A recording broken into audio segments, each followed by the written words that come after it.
Here we go. So, welcome to today's webinar on low trophic life species. My name is Kasper Jueldam. I'm from Nofima, and this is a webinar series in the project AquaVitae. Today's speaker is Mayleen Schlund. We will be talking about a comparison of sugar kelp growth in the Faroe Islands. But before we begin, I just want to talk a little bit about AquaVitae. I will be putting a link to our website in the chat, so you have that. AquaVitae aims to increase the aquaculture production in and around the Atlantic Ocean by developing new species, processes, and products. And the focus on product is placed on low trophic species such as algae, sea urchins, and shellfish. This is around the Atlantic Ocean, so we have partners in North America, in South America, in South Africa, and in Europe. But let's just go ahead with the meeting now. You can check the website. We're also on Twitter, Instagram, LinkedIn, and YouTube, where this video will be uploaded later on. So before we start, Mayleen, could you just tell us, how did you become interested in seaweed? Yeah, sure. Hi, everyone. Well, I did an internship at the Alfred Wegener Institute in Germany first, and I got introduced there to aquaculture, especially to the AquaVitae project. And I was not really involved in aquaculture before because I studied physical geography, and it's more about this environmental science and the field of environmental science, not really working with the species. But I got introduced to Saccharina latissima, so sugar kelp, and I am the system of IMTA, and so this integration of low trophic species into aquaculture to reduce the emissions of production cycles. And yeah, this caught me in a way.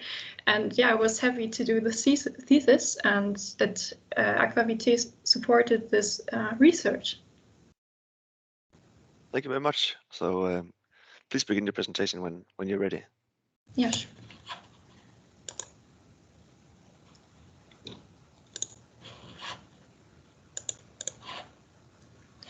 Okay, I hope you can see my presentation now. Yes, looks perfect.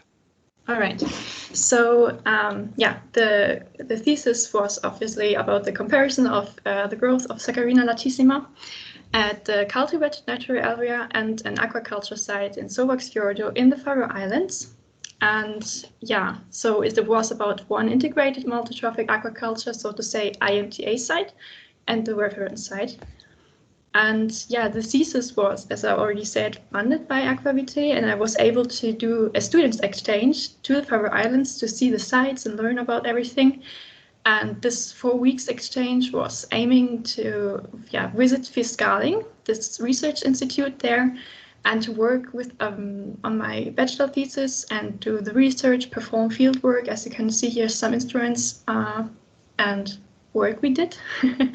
To gain a better understanding of the sample sites. And yeah, first of all, as I already introduced, the concept of IMTA, it has been implemented in aquaculture systems as a sustainable ecological approach to limit aquaculture impacts on aquatic ecosystems generally. And the integration of macroalgae such as Saccharina into IMTA leads to the bioremediation. So by taking nutrients from the seawater and using it as a basis for biomass growth. And the species of brown algae is just an introduction, grows across cool temperature rocky coasts in Europe, Asia, and America. And it already became more commercial also in the Faroe Islands for aquaculture. So the focus on the thesis was on how the growth of Saccharina changed in IMTA or in the natural environment. And therefore, I worked with 6 months of Saccharina growth data from April to September in 2020. The data were monitored in the IMTA site and the reference site on the Sovågsfjordur, in the Faroe Islands. And yeah, the study site, the fjord, is around 5 kilometers long and has a maximum depth of 55 meters, and the catchment area of the fjord is estimated to be 31 square kilometers. And the fjord's environmental condition is shaped by general circulation systems such as a Gulf Stream or small-scale estuarine circulation, which provide relatively stable seawater conditions during the whole year.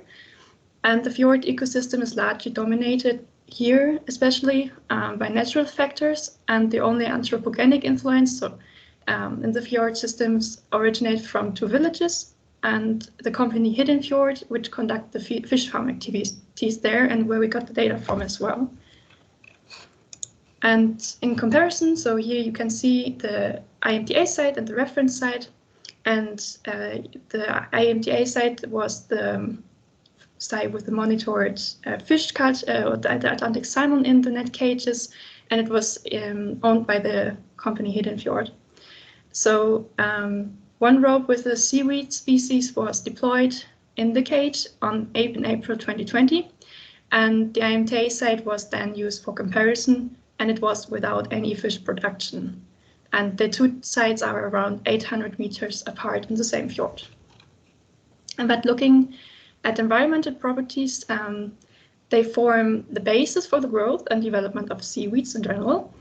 And for the determination of the conditions at both study sites, environmental parameters such as temperature, salinity, currents, and nutrients from the water were considered and analyzed. And yeah, the parameter temperature and salinity, for example, impact the ecosystem activities and depend individual cell growth of Saccharina as well. And these measurements were performed here with a Seabird CTD device, as you already saw in the, I think, the first slide. And yeah, it was, we recorded data, or the data were between June and September 2020, approximately every 10 days. And here you can see the average data, or the average result from both parameters. And mainly the average vertical profiles from both sides are provided to get an seasonal overview. And according to the figure, the vertical profiles at the IMTA site and the reference site were very similar through the year, between 9.7 degrees to 9.8 degrees. And the salinity levels are also very similar in the vertical profiles. So the seasonal results showed no significant difference between the IMTA site and the reference site. And regarding Saccharina, the optimal salinity of the growth were approximately between 23 to 31 PSU. So it is optimal growth conditions here, as well as for temperature. It's for Saccharina, it is best for growth between 10 and 15. So it's also nearly perfect conditions here.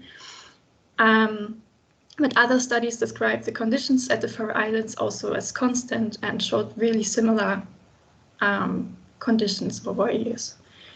And yeah, so due to small difference here, so this other environmental factors must determine the growth of Saccharina. And another parameter we're looking at, the water currents, is also an important factor of choice for a cultivation site. And for instance, water movement has a positive effect on the uptake of nutrients from macroalgae. But unfortunately, no data were available for 2020, so we used data from 2017 to get an impression of the environment. And the comparability of the data was assumed. And the current magnitudes were processed for the weekly average for the surface and the mid-depth currents at both sites.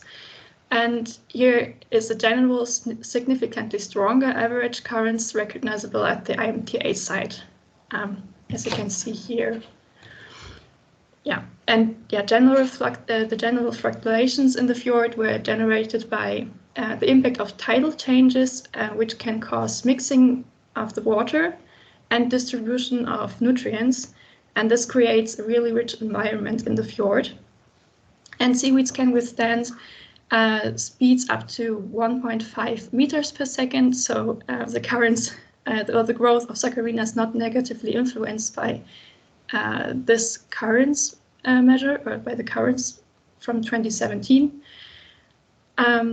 Yeah, and the difference that occurred at both locations are generally insignificant. So must be another factor that must determine the potential growth difference. And then we looked at the nutrient data, and general aquaculture activities generate a considerable amount of inorganic nutrients, which can be used by seaweeds for biomass production, and a seawater sampling campaign was conducted at both sites, also from February to September 2020, by using here, as you can see, a seabird CTD device, and we took samples at 2 and 4 meter depth for nitrate, ammonium, silicate and phosphate. And for looking at nitrates and ammonium, these are important since it can limit the growth rate of seaweeds, and aquaculture. In aquaculture, emitted dissolved ammonium is also converted into nitrate through nitrification, which makes it also interesting for IMTA to look at this parameter. And here the upper figure illustrates the nitrate concentration in micromole at both sites, and the IMTA site was very similar at both depth and compared to the reference site. And only in summer there was a significant difference between the 2 meter depth and between the 2 meter depth. Yeah. And for ammonium, the data at the reference site showed an increased ammonium concentration in May 2020, which with a strong fluctuation to 2.9 micromole. And the ammonium concentration at the IMTA site was varying each month and slowly increased since July, when the seaweed growth decreased, because less macroalgae can absorb less nutrients from the water, obviously. So yeah, this about this. And for silicate and phosphate, the presence of these nutrients in the water is essential for the growth of seaweeds as well, as the concentration of the nutrients support the cell growth as well. And the concentration of silicates were relatively high in the beginning of the year, but in May the volume steadily decreased. And the decrease in silicate concentration indicated a nutrient uptake of growing seaweeds at both sites. But however, the exact process of silicate, the uptake of silicate by brown seaweeds in general, is not fully researched yet. But in comparison, the phosphate concentration that were measured were very similar at both sites, and showed, in the beginning, showed large variation, or it showed large variation after May 2020. And the concentration here are commonly higher during the winter period. Nevertheless, phosphate and silicate concentration in Saccharina fjord were determined to be a marginal factor for Saccharina as well. Instead, another factor must explain growth difference between the sites. But then first I introduce you to the procedure for Saccharina, because the Saccharina was coiled around the rope. And on the 18th of April, 2 ropes with the seeded Saccharina were deployed at the reference site. And 2 days later, 1 rope was then transferred to the IMTA site. And each rope was approximately 50 meters long and were situated between the surface and I think 4 meter depth. And yeah, the seaweeds were sampled also approximately once a month between April 2020 to September 2020. And the samples were measured regarding their weight, blade length, and width of the blade. But before I can show you results of Saccharina, one development must be pointed out, because during the seaweed growth, we had a snail appearing. The snail Lacuna vincta consumed almost the entire stock of Saccharina on the rope of the IMTA site. You can see it here in the middle. Only the stripes and holdfast remained, and the snail was also first observed in June 2020. And in general, for the snail, the habitat of the snail is on algae and usually also on rocky shores. And among other species, Saccharina belongs to the main food sources. yeah, you can see the difference here now. The left is the reference site in comparison at the same day. And yeah, the following results will show data loss in September as the consequence of the snail appearance. Yeah, and looking at what these figures here show the average weight, length, and width development in relation of time at both sites. And Saccharina showed an increase in weight and width at both locations during the summer or during the summer months of 2020. And however, the reference site showed higher weight development. And already in June, the weight of the measured individuals at the IMTA site decreased. The development of lengths is somehow very similar at both sites. And yeah, obviously in August and September, the results are also already significant difference, or is different between the sites. And for the biomass yield, it is, since May, the seaweeds at the reference site doubled in biomass weight per meter every month, meter row. And the maximum in biomass of both sites was here shown in August with around 7,800 grams at the reference site and 9.9 grams, 9,900 grams at the IMTA site. Yeah, so retaining initial differences and the seaweeds indicated comparable growth and blade weight, width and length at both sites. But the difference in growth between the sites were recorded late, the differences were recorded later in the year. And comparable studies showed similar biomass yield, also up to 16 kilogram per meter.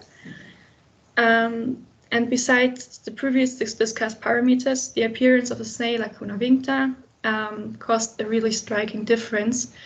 It could be useful to consider other parameters to identify further influence and the origin of the snail and why it's only impacted the IMTA site in the fjord. But anyway, many studies recommended Saccharina for IMTA, but yeah, there were some issues with the data during the study as well. Must be pointed out because the statistics that were used in the thesis were uncertain due to really small provided data sets. I only worked with one season of Saccharina development, and furthermore, the current data from 2017. It is difficult to project these data to the growth period in 2020. But the aim of the thesis was to investigate the growth difference of Saccharina when cultivated at an IMTA site and in comparison to the reference site. And the fjords offered ideal growth conditions for Saccharina, and environmental difference were not crucial for growth difference. So the result presented the initial growth difference of the seaweed depend on the snail species Lacuna vincta. And despite the impact of the snail in the study, Saccharina was recommended for cultivation in IMTA in the Faroe Islands, as under normal circumstances, good yields would result. Yeah. And I hope you got a short overview about this thesis, and welcome you also to ask some questions. Yes.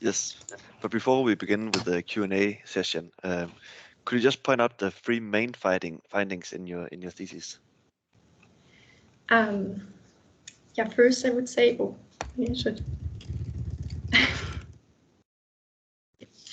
first I would say the environmental conditions of the water properties were really similar at both locations.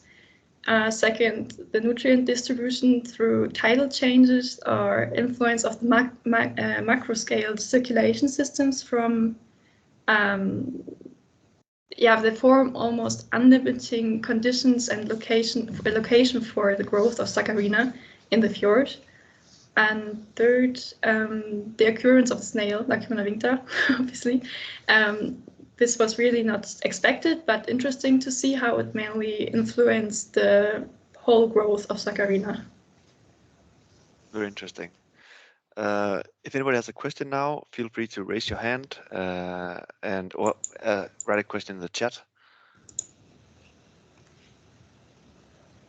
I do not see any raised hands so far. So while there's one from Ruben. Just take the word, Ruben.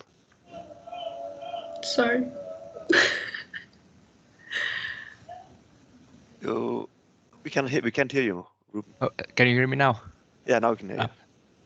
Sorry. Thank you for your presentation. It was great. This work is great. I have one question regarding, so the snails only appeared in the salmon cages. So that's because they probably lived, they end up being stuck in those cages. But there was no occurrence of those snails in the reference site? No, Not there at was all. no appearance, not at all. Or not at least data that showed any change of the growth. So this was like a very significant variable in terms of differences between the size, right? Because the snails could have been there, not. What I'm saying is, throughout the year, the snails might have been there eating the biomass from the IMTA site, or was just in that summer? Actually, they observed the snail in June, or that's the first observation was in June, and then the further months. But I'm not sure if there were snails observed in April already. So I would just say from June to September. Okay.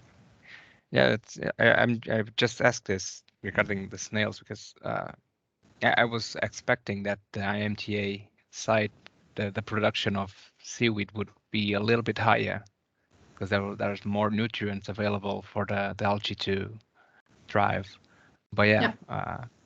Either way, it's a great job. Congratulations. Thank you. But I also was really surprised by this data. I don't see any other questions right now, so I'd just like to ask you, Mayleen, what surprised you during your exchange and with the study, the thesis? Yeah, the total new environment in the Faroe Islands, I would say, because also working with a new species, because as I already said, I was more about this environmental science. And it was the first time working with the species, and this was really something surprising. And also working with Fiskaaling and doing so much fieldwork trips to the different fjords during the exchange there, and to learn about my sites. This was also really nice and surprising that we had the opportunity to do so many different trips. How was the hatching and preparation for the Saccharina latissima done, like before the seaweeds were deployed into the fjord? So well, some individuals were taken the previous year already, so in November 2019, and the spores were extracted and seeded on really small strings, like 1.5 millimeters, really small strings, and these were transferred in a seawater tank, but there was no water movement in the beginning to ensure the spore attachment. And later, the surrounding changed a little bit, so the temperature changed, the water motion changed, and light conditions. So it was to ensure that the growth just starting. And when they grew a little bit on the rope, they were tangled around the big rope and then transferred to the fjord. So there were already they had already a size that is, or to ensure that they can grow easy in the fjord without get lost. We just had a question in the chat from Thijs. He says, great presentation, congrats. I have a question. How can you control the snails? Is there a natural control by other animals? Yeah, that's a good question. Actually, as I said, it would be really nice to see in the further research to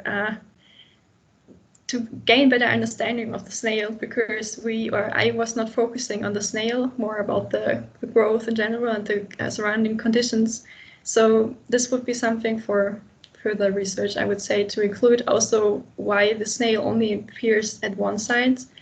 And also, yeah, natural control would be also really good to know how to get this done. Great. I think we have another question from Ruben. This question is another topic. In both sides, which one had presented the most degree of biofouling in the ropes? When I say biofouling, like other algae growing on the ropes, aside from Saccharina. Yeah, actually, I don't have data for that. I didn't receive data for that, because we were working only with the statistical data on the weight and the length. So the actual biofouling data were not observed. And I actually got the data, or they were already observed, so I was not able to observe them by myself. So I actually cannot say how the Saccharina looked during the whole process. Okay. Yeah, fair enough. Sorry. It's okay. We're approaching the end of the webinar now, but before we leave, I just want to ask you one final question, Mayleen. Would you just briefly summarize why Saccharina latissima is well-suited species for IMTA in the Faroe Islands? So as Saccharina has a really high bioremediation capacity, so the ability to take nutrients up from the water that were emitted by aquaculture production. And yeah, the Faroe Islands also form a great habitat for brown algae species, macroalgae species. And it is also possible to do large-scale cultivation in the Faroe Islands, also because not in close vicinities to the fish farms, due to the nitrate and nutrient distribution in the fjords. As I already explained, it's somehow like an unlimiting condition in this fjord for the growth. And this has also a really fast. The Saccharina has a really fast-growing macroalgae compared to other species as well. Thank you very much. So this is the end of the webinar for today. I just want to thank Mayleen, of course, and everybody who participated today, because I know this is a national holiday in many countries. So thank you for spending your time with us. Again, I would recommend you go into our website to read more about the project, and have a nice day. Thank you. Bye.